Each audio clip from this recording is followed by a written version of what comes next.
boa tarde a todos vocês que nos acompanham aqui pelo Notícias Agrícolas. Eu sou Letícia Guimarães e a gente começa mais um boletim, dessa vez falando sobre o mercado de suínos. E a gente vai lá para Minas Gerais para saber como que está o andamento de mercado por lá. Aqui quem nos acompanha pelo Notícias sabe que toda quinta-feira a gente faz um giro pelo mercado de suínos, principalmente pela suinocultura independente, nas mais diversas praças produtoras aqui do Brasil, e Minas Gerais também está incluída, e a gente acompanha esse andamento dos preços. E hoje, então, nessa quarta-feira, quem está aqui com a gente para comentar um pouco sobre a realidade da suinocultura, desse mercado lá em Minas Gerais, é o Alvimar Jales, que é consultor de mercado da Asceng. Seja muito bem-vindo, Alvimar.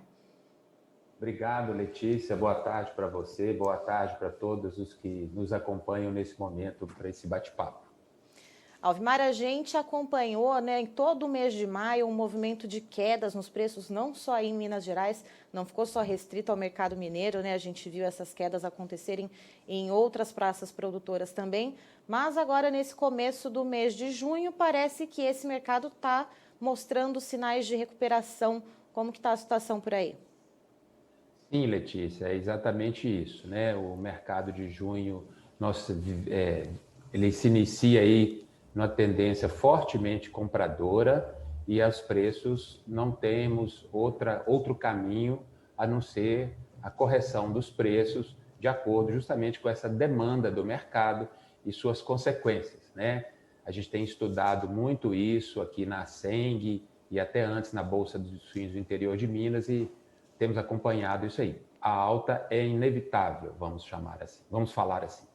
E, Alvimar, que fator que é responsável, então, por essa virada nos preços? Porque há poucas semanas atrás a gente tinha aí preços em Minas Gerais em torno de R$ 5,50 para o quilo do suíno vivo. Na última quinta-feira, né, na semana passada, a gente viu esse preço passar, então, para R$ 6,50. Qual que é essa dinâmica? O que está acontecendo por aí? Letícia, muito boa a sua pergunta e isso dá a oportunidade de a gente conversar de um aspecto muito interessante. Eu preciso, para ilustrar isso, recapitular um pouquinho como, através da história da plataforma, que foi lá em 2017. Né? A plataforma que mede a suinocultura mineira hoje, nós temos praticamente 100 mil matrizes na plataforma, analisando o mercado constantemente. Quando essa plataforma foi criada lá em 2017, a gente tinha o desejo de ficarmos muito bons em oferta e procura. E ao caminhar, nós percebemos que junto com a oferta e a procura, tinha uma tal de expectativa, né? As expectativas dos agentes do mercado, ela é decisiva na formação de preço.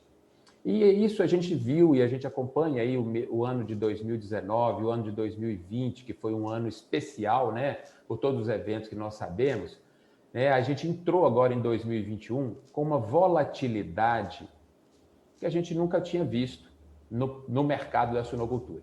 O mercado da suinocultura sempre foi mais volátil do que o frango, do que o boi. Mas a partir de 2021, essa volatilidade chegou a níveis muito elevados. E a gente está vendo isso aí. Então, o que aconteceu em maio? Né? O maio, as expectativas eram desfavoráveis. E, às vezes, elas têm um catalisador, né? Aquilo que acelera as expectativas. E esse catalisador de maio foi a explosão do preço de milho, algumas dificuldades no sul em relação a projeções de safrinha, a água, vamos dizer, um pessimismo com o contexto geral da suinocultura no mês de maio. Ele disparou uma força vendedora e essa força vendedora foi destruindo os preços de mercado. Chega a um ponto, né? A gente usar um termo do mercado financeiro, você tem um suporte, o preço de suporte. O suíno fica tão barato que a força compradora supera a vendedora e o mercado se inverte. E nós estamos, neste momento, no auge de uma força compradora. E, Alvimar, o que a gente consegue aí ilustrar dessa volatilidade, né? Só adiantando aqui para quem está nos acompanhando, o Alvimar, como bom consultor de mercado e aí sempre munido de muitos dados, ele trouxe gráficos aqui para mostrar para a gente esse andamento e vai deixar muito claro, né, esses picos que a gente consegue observar na imagem. Alvimar, se você quiser compartilhar aqui conosco.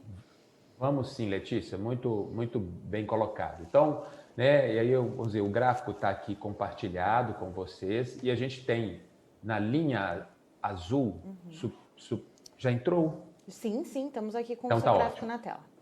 Na linha azul, nós temos a carcaça, tá certo? Que é em São Paulo. E na linha verde, o preço de mercado de Minas Gerais. A gente vê que, olhando assim, parece que eles têm uma relação milimetricamente, né? Não é não, a gente vai ver na próxima. Mas eu vou passar para outra tela e vou mostrar para vocês esse comparativo aqui. Na hora que a gente retira o preço da carcaça e a gente fica apenas com o preço do suíno, ó, desse gráfico azul, a gente fica só com o preço do suíno, a gente pode observar 3 momentos.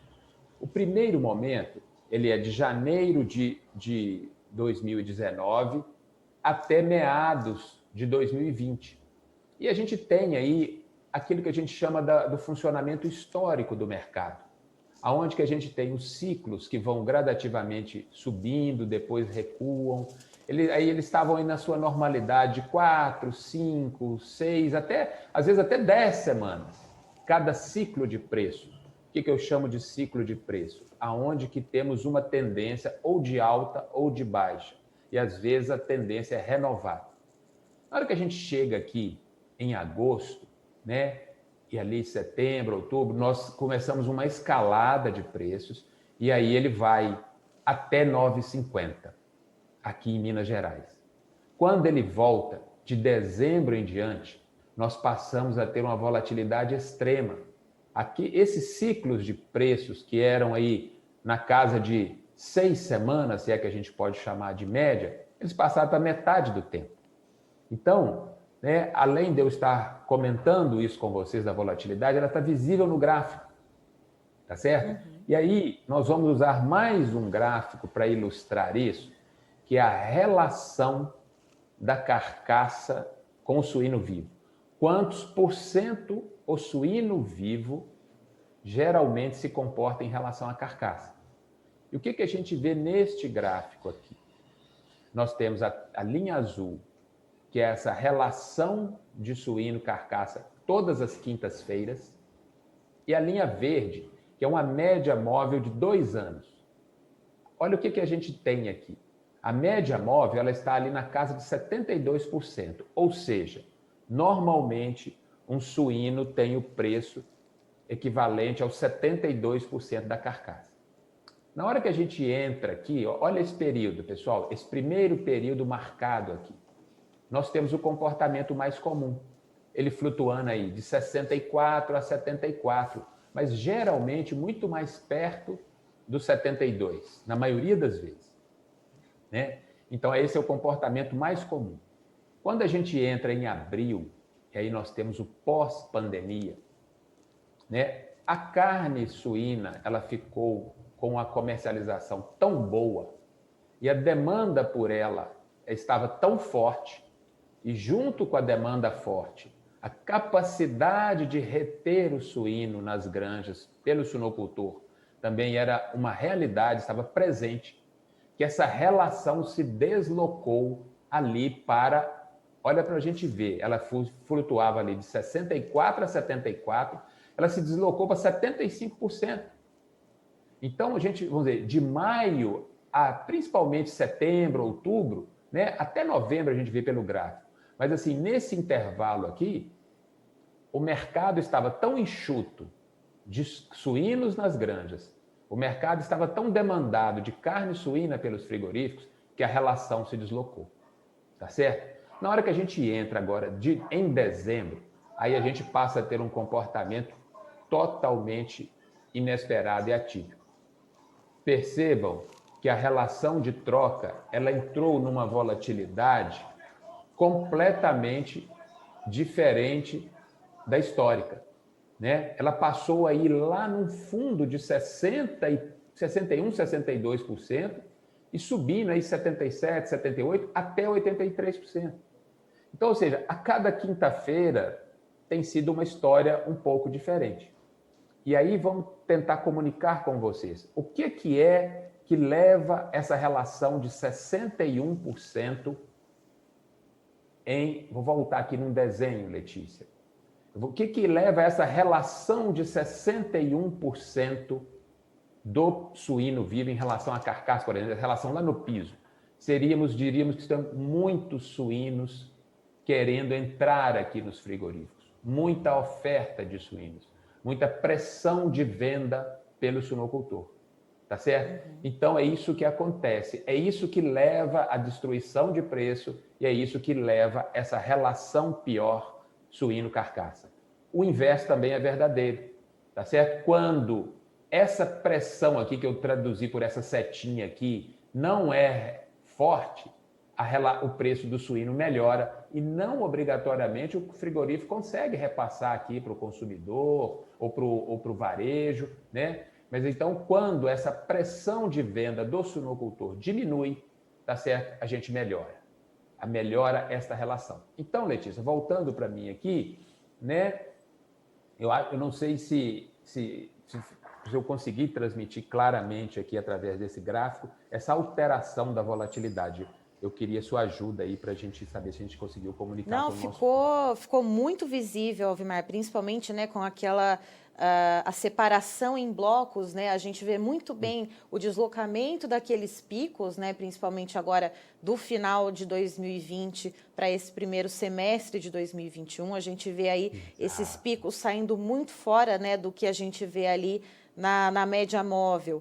E então, como você explicou, para além da questão de oferta e demanda, isso também teve muito peso da expectativa mais pessimista de mercado, correto? Perfeito, Letícia. Tanto da mais pessimista quanto da mais otimista. Então, é exatamente isso aqui que a gente está mostrando, né? Nós estamos colocando na tela a ilustração desse momento positivo, onde que a oferta pelo próprio suinocultor se enxuga, e também desse momento pior, onde que a oferta pelo próprio suinocultor aumenta e destrói o preço. E, Alvimar, o que a gente pode esperar agora, né? A gente já está aí virando o semestre, né? A gente teve esse primeiro semestre com toda essa movimentação, essa volatilidade que todo mundo atirando para todos os lados, né? Lideranças da suinocultura falando em excesso de venda ou falando em venda de animais mais leves, falando em desova, né?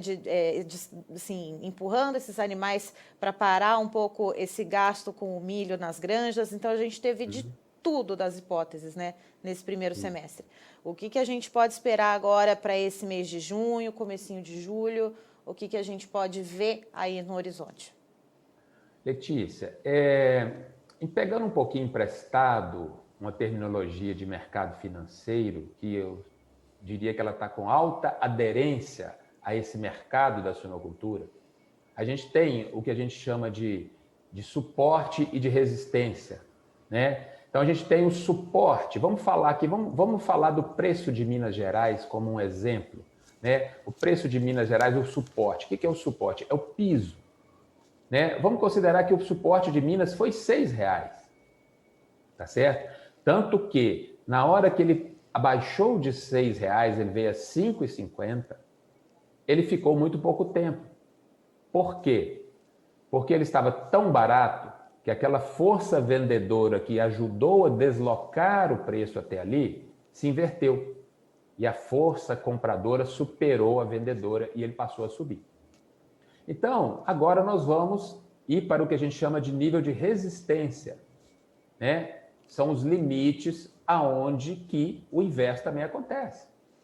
Que bom seria se as forças de mercado só atuassem a nosso favor, mas isso não existe, né? A gente, inclusive em Minas Gerais, a gente é muito cartesiano, como diria o nosso presidente, né, João Leite. A gente é muito realista.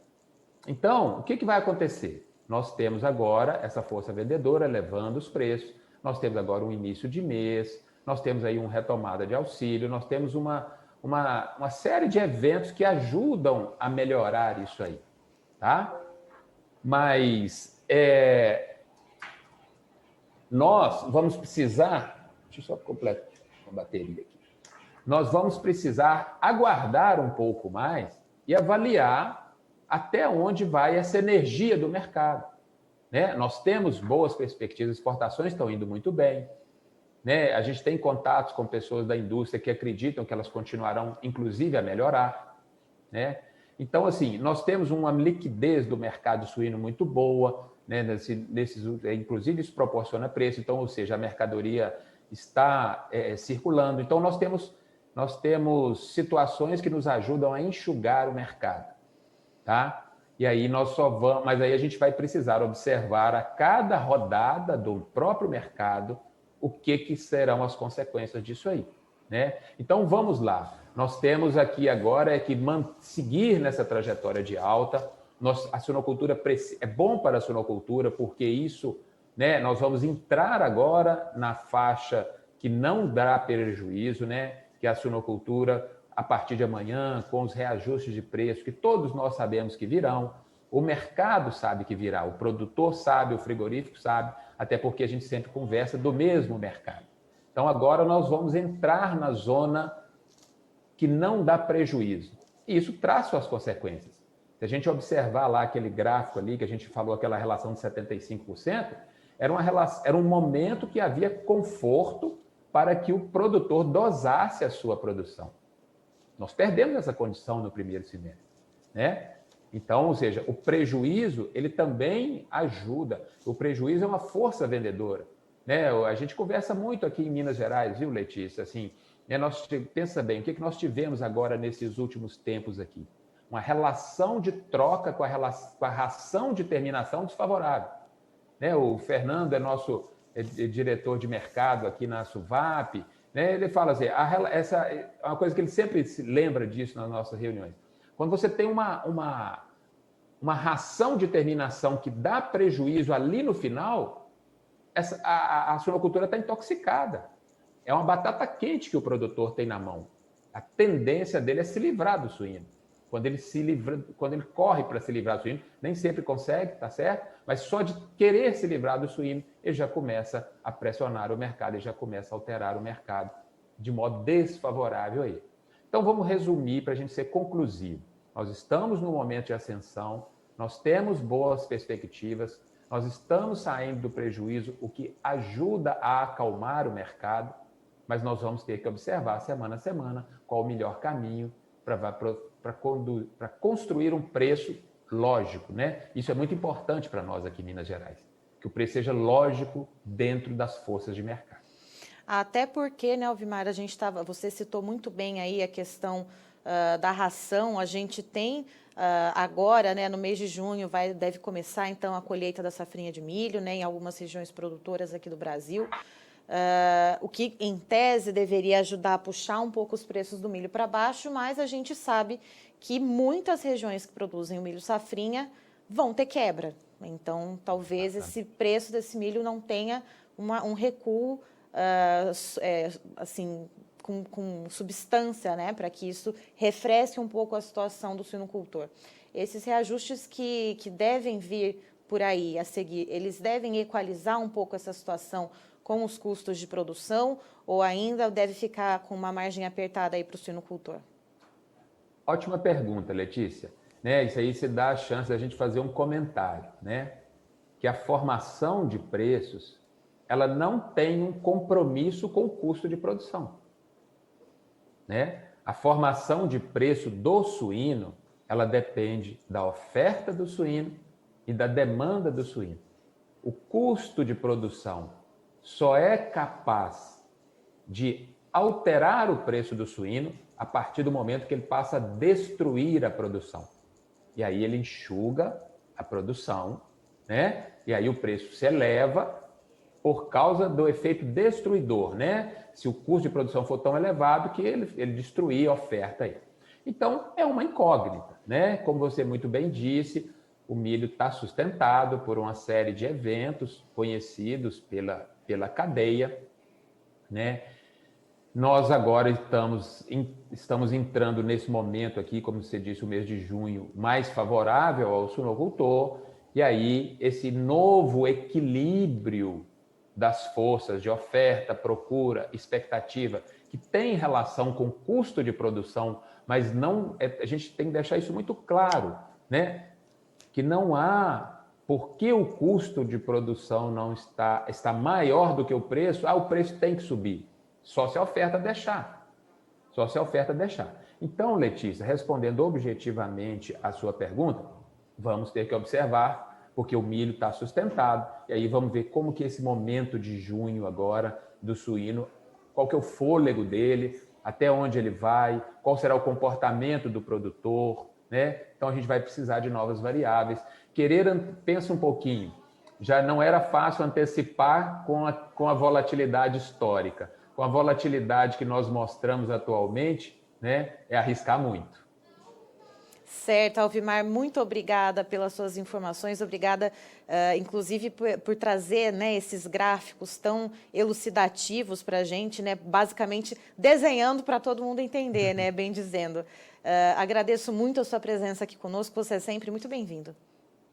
Obrigado, Letícia. Espero que a gente tenha trazido alguma colaboração, alguma reflexão para que o suinocultor, como diz, nossa função aqui, né, também além de formar preço aqui em Minas Gerais, é sempre procurar ajudar o suinocultor a reavaliar e melhorar sempre as suas escolhas, né, baseadas nas premissas do mercado. Né? A gente tem muita clareza disso. Quem vai resolver as questões vai ser o mercado. Então, é muito importante que a gente foque nele e faça o melhor possível dentro daquele cenário aí que a gente está, né, estudando, vamos chamar assim. Mas, assim, estamos disponíveis, qualquer coisa que precisar trocar ideia, outros momentos, a gente está disponível aqui para vocês e eu, em nome da SENG, agradeço essa oportunidade de conversar com Notícias Agrícolas e com o seu público, Letícia. Obrigado. Estivemos aqui, portanto, com o Alvimar Jales, que é consultor de mercado da Associação dos Suinocultores do Estado de Minas Gerais, a ASENG, trazendo para a gente, então, uma explicação dessa transição de mercado do mês de maio para o mês de junho. O mês de maio foi de quedas vertiginosas nos preços, não só para o estado de Minas Gerais, mas também para outras praças produtoras de suínos aqui do Brasil.